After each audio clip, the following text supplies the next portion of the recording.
Assalamualaikum warahmatullahi wabarakatuh. Selamat malam. Assalamualaikum warahmatullahi wabarakatuh. Oke.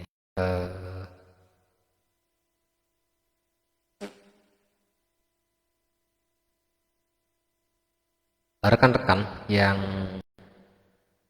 hari ini sedang aktif Facebook, bolehlah berikan komentarnya. Malam ini saya akan ngajak berbincang tentang petani, tentang pertanian, bahwa jenis mata pekerjaan, mata pencarian petani itu sudah semakin ditinggalkan oleh masyarakat kita, karena memang nggak bergengsi sih katanya, padahal bertani itu mulia. Orang masih lebih memilih jadi honor Pemda, jadi honor apalah gitu, jadi karyawan yang pakai seragam. Jadi orang masih lebih gengsi, merasa lebih punya gengsi kalau memakai pakaian seragam, sekalipun sebenarnya penghasilannya nggak seberapa kecuali disambi korupsi. Mending kalau posisinya tinggi, ada jabatan, ada meja, mungkin punya peluang untuk korupsi, bisa korupsi, gengsinya terbayar. Yang sakit itu kan sudahlah mejanya kering, sering kena marah, tapi tampilan masih tetap harus necis. Kenapa harus ngobrolin petani? Karena beberapa waktu belakangan beberapa teman-teman tuh nanya, Mas Budi kok nggak nampak, kemana aja? Mas Budi kok hilang dari peredaran, WA-nya nggak aktif, kemana aja? Jadi udah hampir 3 bulan lah saya memilih untuk bertani, kembali ke ladang, ngurusin tanah, bumi dan air, dan kekayaan alam yang terkandung di dalamnya sebelum seluruhnya dikuasai oleh bajingan-bajingan perampas tanah yang mendapat legalitas dari negara, mengatasnamakan badan usaha. Akhirnya saya memilih untuk ngurusin tanah yang tak seberapa.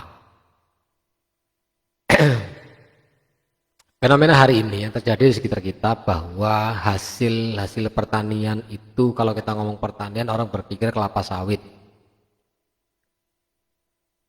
karena memang kelapa sawit pernah berjasa membuat Labuhan Batu sebagai daerah yang digelar petrodolar. Nyanyilah Mas. Suruh nyanyi, gitarnya masih di warkop, belum dibawa pulang. Kita ngobrol petani dulu hari ini. Miris kita lihat petani, lihat bapak-bapak kita di kampung yang tidak berdaulat terhadap hasil pertaniannya, baik dia padi maupun tanaman-tanaman hasil pertanian yang lain. Kalau sawit dan karet itu saya tidak memandangnya sebagai pertaniannya rakyat, tapi itu pertaniannya pengusaha, karena memang luasan sawit di Labuan Batu ini ternyata lebih besar porsinya itu dikuasai oleh pengusaha-pengusaha perkebunan, baik dia swasta maupun BUMN. Jadi perusahaan-perusahaan perkebunan yang ada di Labuan Batu ini nyaris tidak memberikan manfaat apa-apa buat masyarakat Labuan Batu, dan ditambah lagi menyengsarakan nasibnya petani. Orang malas jadi petani, milih jadi buruh kebun, akhirnya jadi buruh tani. Aduh, sedih. Kenapa menjadi penting untuk diupas bertani? Bahwa dengan bertani sebenarnya orang bisa mewujudkan cita-cita merdeka, yakni mandiri secara ekonomi, berdaulat secara politik, dan berkarakter secara budaya. Nah, petani kita di Labuan Batu ini nggak ada, bukan nggak ada, terlamat sedikit yang bisa dikatakan mandiri. Kenapa? Karena tanah-tanah yang ada juga sebenarnya bukan milik mereka sendiri. Apalagi belakangan ada beberapa perusahaan perkebunan yang nakal demi memenuhi tuntutan Permentan bahwa setiap perusahaan harus punya plasma, pola inti plasma, di mana pada aturan itu disebutkan setiap perusahaan memiliki minimal 20% dari luasan lahannya itu dalam bentuk plasma. Jadi perusahaan punya kewajiban membangun perkebunan masyarakat seluas 20% dari luasan HGU yang dikuasainya. Begitu. Tapi prakteknya beberapa perusahaan tidak mau perusahaan tidak mau menjadikan areal HGU-nya untuk plasma, tapi malah nokoi masyarakat dengan menjadikan lahan-lahan petani menjadi bagian dari plasmanya. Yang jahat itu adalah masyarakat tidak diberitahu bahwa dengan didaftarkannya tanahnya menjadi bagian dari program plasmanya perusahaan, maka petani itu kehilangan kedaulatan atas tanahnya sendiri, sekalipun itu sudah disertifikasi. Adis Iregar nyanyi lawas, nggak ada gitarnya. Muhammad Kirudi, moratorium perluasan kelapa sawit di Labuan Batu sebagai salah satu solusi menuju kedaulatan pangan daerah. Iya. Di kabupaten sudah ada dinas pertanahan sejak 2018 berdasarkan Perda SOTK sudah dibentuk satu dinas, namanya Dinas Pertanahan. Mestinya dinas pertanahan lah yang menjadi salah satu instrumen untuk memastikan petani-petani tidak kehilangan tanahnya. Hari ini beberapa petani di pinggiran Labuan Batu itu menyerahkan sertifikat tanahnya ke PT Pangkatan Roepans Group untuk mengikuti program inti plasma. Surat tanah diserahkan, pengelolaan diserahkan kepada perusahaan, mereka menerima kompensasi 500.000 satu bulan per hektar tanah yang diserahkan. Kemudian nanti setelah produksi barulah petani dapat bagian dengan model pembagian yang merata. Tetap saja petani tidak berdaulat karena petani tidak tahu berapa sebenarnya hasil dari tanahnya sendiri yang sudah dikelola oleh perusahaan, dan itu kontraknya sampai 30 tahun. Hampir yakin kita sebelum berakhir kontrak 30 tahun pemilik tanahnya sudah pada mati. Terus kalau pemilik tanahnya mati, gimana proses selanjutnya pun masyarakat tidak diajarkan, tidak diberitahu. Ini terjadi pembodohan oleh perusahaan-perusahaan di Labuan Batu, dan pemerintah itu diam saja. Bahkan pemerintah seperti terlibat mendorong petani-petani untuk memplasmakan lahannya kepada perusahaan-perusahaan perkebunan. Roepans Group itu grup perkebunan dari luar negeri, jauh lah pokoknya. Ramin Susilo, petani iku metani mas, artinya jimet mas kudu motan. Bahasa Indonesia ini kurang lebih peneliti. Oh iya, metani itu nyari kutu di sela-sela rambut. Dan sampai hari ini juga pemerintah Kabupaten Labuan Batu seperti benar-benar seperti tidak terlihat ada keberpihakannya kepada petani di Labuan Batu. Sederhananya begini saja. Kalau kita buka APBD, ya Perda APBD tahun 2021, anggaran untuk dinas pertanian itu totalnya ada 11 miliar 637 juta. 11 miliar itu banyak ya, 11 miliar 637 juta. Tapi jangan terkejut Anda, kawan-kawan semua, jangan terkejut. Dari 11 miliar anggaran belanja yang disediakan oleh negara untuk dikelola oleh kepala daerah, 8 miliar 120 juta itu untuk gaji dan tunjangan ASN. 8 miliar 120 juta itu digunakan untuk penyediaan gaji dan tunjangan ASN. Dari 11 miliar, 11 begini, 8 miliar itu dipakai untuk gaji dan tunjangan. 8 itu gimana sih? Oh gini ya. Untuk gaji dan tunjangan ASN. Gila. Pertanyaannya, apa sih yang dikerjakan ASN di dinas pertanian itu? Hasilnya mana? Kok sampai sekarang kita tidak melihat produk unggulan pertanian dari Labuan Batu? Padi misalnya, oh padi Tanjung Saranglang, atau padi Sungai Kasih, atau padi Penggantungan, atau padi Siarti dengan kualitas yang premium misalnya. Kalau dulu ada KKB Ledong sampai terkenal, 8 miliar dihabiskan untuk gaji pegawai, mungkin penyuluhnya segala macam, sampai hari ini tidak ada satupun produk unggulan dari petani-petani di Labuan Batu. Nanas pane terbengkalai. Kalau sawit enggak perlu, dinas pertanian enggak perlu ngurusin sawit.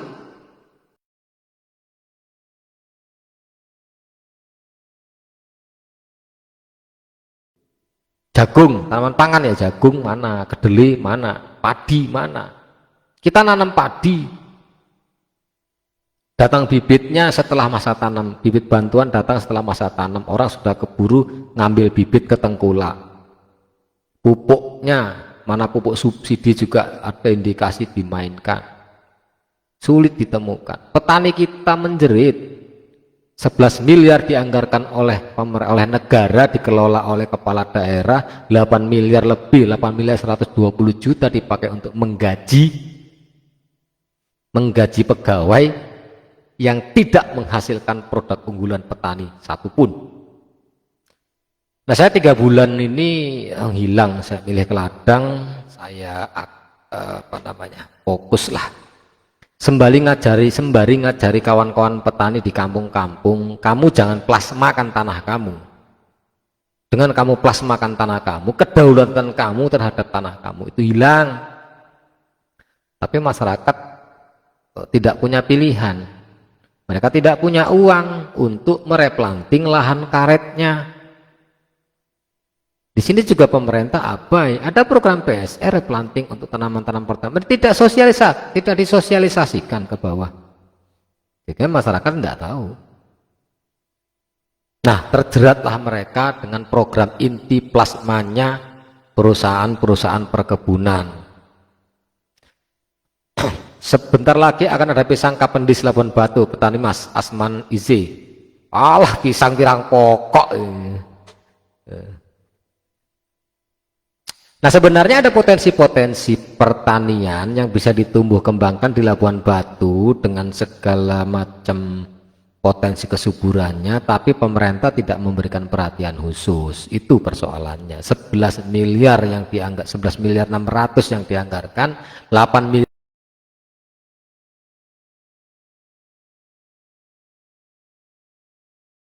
di kampungnya. Siapa penyuluh di desanya. Dan kita juga melihat banyak balai penyuluh pertanian yang lebih sering kosong. Nah, saya tuh tiap hari 2 bulan berturut-turut tiap hari ke arah Bilahulu, ada BPP, belum pernah satu kali pun melihat itu kantor terbuka dan ada pegawai di dalamnya. 2 bulan saya berturut-turut non-stop tiap hari. Di sana pasti ada pegawai yang digaji, termasuk menikmati yang 8 miliar 120 juta itu. Ini bupati juga harus memberikan atensi terhadap penyelenggaraan pelayanan pertanian. Itu ya. Pisang kapendis itu salah satu lah barangkali. Tapi sebelum kasih pisang kapendis juga sebelumnya sudah banyak produk-produk yang bisa dijadikan produk unggulan pertanian. Ini persoalannya ada niatan atau tidak untuk memperbaiki nasibnya petani. Jadi hari ini Konstitusi Republik Indonesia pasal 33 Undang-Undang Dasar 45, perekonomian disusun sebagai pasal 1, perekonomian disusun sebagai usaha bersama atas asas kekeluargaan. Kemudian yang kedua, cabang-cabang produksi yang penting bagi negara dikuasai oleh negara, dipergunakan untuk kemakmuran orang sebanyak-banyaknya gitu ya. Kemudian yang ketiga, bumi, air, dan kekayaan alam yang terkandung di dalamnya juga dikuasai negara. Tapi ketiga-tiganya tidak terwujud, tidak diwujudkan oleh pemerintahan hari ini, baik pusat maupun daerah. Undang-undang tentang pertanian sudah ada, Kementannya sudah ada, undang-undang tentang pertanahan agraria sudah ada. Semuanya tidak ada yang berpihak kepada kepentingan rakyat sebagaimana yang diamanatkan oleh Undang-Undang Dasar, oleh konstitusi. Perekonomian disusun sebagai usaha bersama atas asas kekeluargaan, bahasa Muhammad Hattanya diterjemahkan dalam bentuk koperasi. Tapi kita tidak melihat ada koperasi di Labuan Batu yang benar-benar koperasinya petani. Ada juga paling koperasi simpan pinjamnya pegawai negeri, atau koperasi cekek lehernya para rentenir yang mengatasnamakan koperasi. Yang benar-benar koperasi produksinya petani, kita tidak melihat ada dorongan dari pemerintah untuk menumbuh kembangkan itu, sehingga pasal 1 diabaikan. Cabang kedua, cabang-cabang produksi yang penting bagi negara dan menguasai hajat hidup orang banyak dikuasai oleh negara. Salah satu cabang produksi yang ada di Labuan Batu adalah pengelolaan tanah menjadi industri perkebunan kelapa sawit, di atasnya ada industri pengolahan minyak kelapa sawit. Kalau badan usaha idealnya berdasarkan undang-undang itu ada 3. Yang pertama tadi koperasi, yang sudah jelas koperasi bangkrut, tidak ditumbuh kembangkan. Yang kedua swasta, yang ketiga badan usaha milik negara. Oke lah, beberapa perkebunan itu milik negara, BUMN, ada PTPN 3, ada PTPN 4, dan lebih banyak sebenarnya swasta. Pertanyaannya, seberapa besar manfaat yang diterima oleh rakyat Labuan Batu dari berjalannya badan usaha milik negara maupun badan usaha milik swasta itu di Labuan Batu? Apa manfaatnya? Enggak ada, bos. Masyarakat Labuan Batu hanya kebagian upah tenaga kerja. Jadi di sana ada buruh kebun. Bahkan untuk jadi buruh tani pun mereka tidak. Mereka jadi buruh kebun dengan status buruh harian lepas. Ini tanahnya nenek moyang mereka, tapi yang menguasai mengambil hasilnya itu Sukanto Tanoto, William Martua Sitorus, yang lebih banyak di Malaysia dan Singapura daripada memijak tanah Labuan Batu, dikerok habis. Terus petaninya nggak sempat lagi, nggak kebagian lagi untuk mengolah tanahnya sudah dikuasai HGU perusahaan-perusahaan tersebut. Belum lagi cabang-cabang produksi yang lain, tapi kita mau bahas malam ini soal petani. Kemudian bumi dan air dan kekayaan alam yang terkandung di dalamnya dikuasai oleh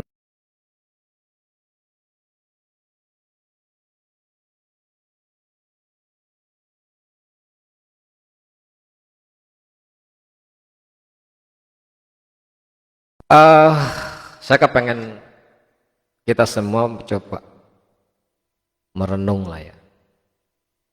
Berapa banyak hari ini angka masyarakat yang masuk dalam kategori keluarga prasejahtera, keluarga kurang beruntung. Padahal tanah kita masih luas, tapi masyarakat kita banyak yang kurang beruntung, sehingga masuk dalam kategori, masuk dalam daftar penerima bantuan bansos macam-macam. Pemberian bansos kepada masyarakat yang sebenarnya bisa diberdayakan sebagai petani adalah sebuah tindakan yang sangat tidak terpuji yang dilakukan oleh negara. Dengan adanya tumpukan masyarakat ngantri bansos ini membuktikan bahwa negara gagal mensejahterakan. Masyarakat memang butuh hari ini, butuh makan. 300 atau 600 ribu sebulan itu sangat berarti. Tapi sampai kapan negara ini kemudian akan tetap memberikan bantuan sosial itu kepada masyarakat miskin? Akhirnya kita berpendapat, ternyata kemiskinan itu menjadi komoditi. Petani miskin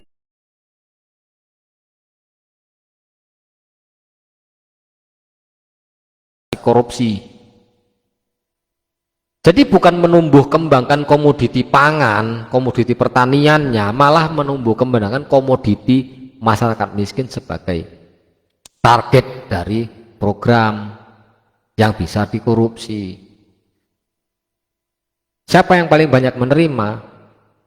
Mestinya orang-orang yang bisa diberdayakan sebagai petani. Begitulah pengelolaan negara kita ini, dan ini semua terjadi karena memang warga negara, masyarakat banyak yang tidak sadar bernegara. Dia kira negara ini milik pemerintah. Dia pikir kalau pemerintah sudah bilang begini, sudah itulah yang betulnya, sudah harus diikuti. Enggak, kita bernegara ini kesepakatan.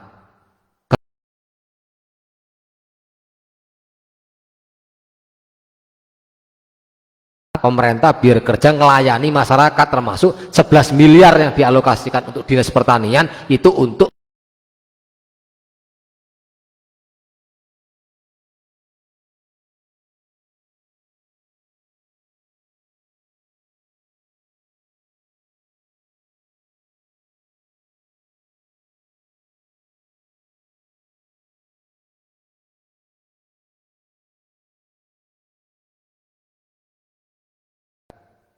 karena tetap yang masih bertani dengan cara-cara tradisional yang mereka pahami secara turun-temurun.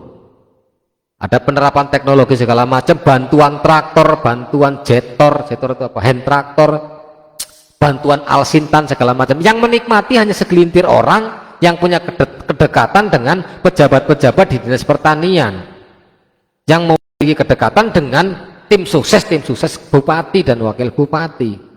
Itu yang terjadi dari tahun ke tahun. Nggak tahu kita apakah bupati baru ini bisa membuat ini berubah, bisa membuat ini berbeda. Kita akan lihat 100 hari ini apa upaya yang dilakukan.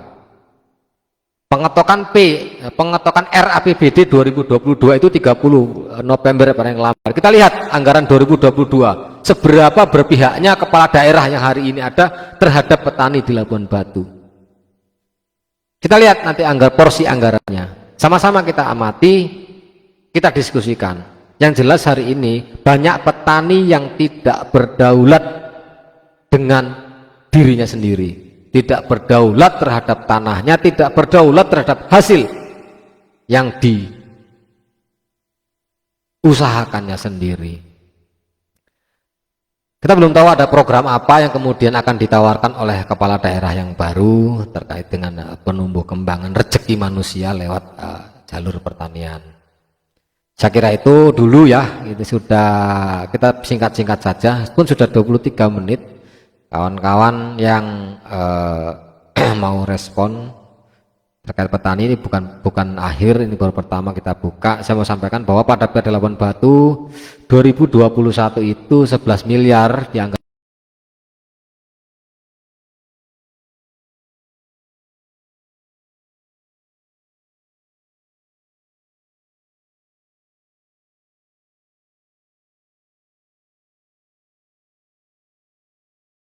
di atas tanahnya sendiri. Petani hanya bisa menyaksikan tanahnya digarap oleh perusahaan-perusahaan perkebunan. Ya, mudah-mudahan live singkat ini bisa membuka diskusi-diskusi berikutnya. Kawan-kawan yang mau nimbrung diskusi nanti bisa di komen. Kita besok malam insya Allah live lagi. Sementara itu dulu, belum banyak kupasannya, masih yang serius-serius. Besok kita baru sambil ketawa-ketawa membahas ini ya. Baik, assalamualaikum warahmatullahi wabarakatuh.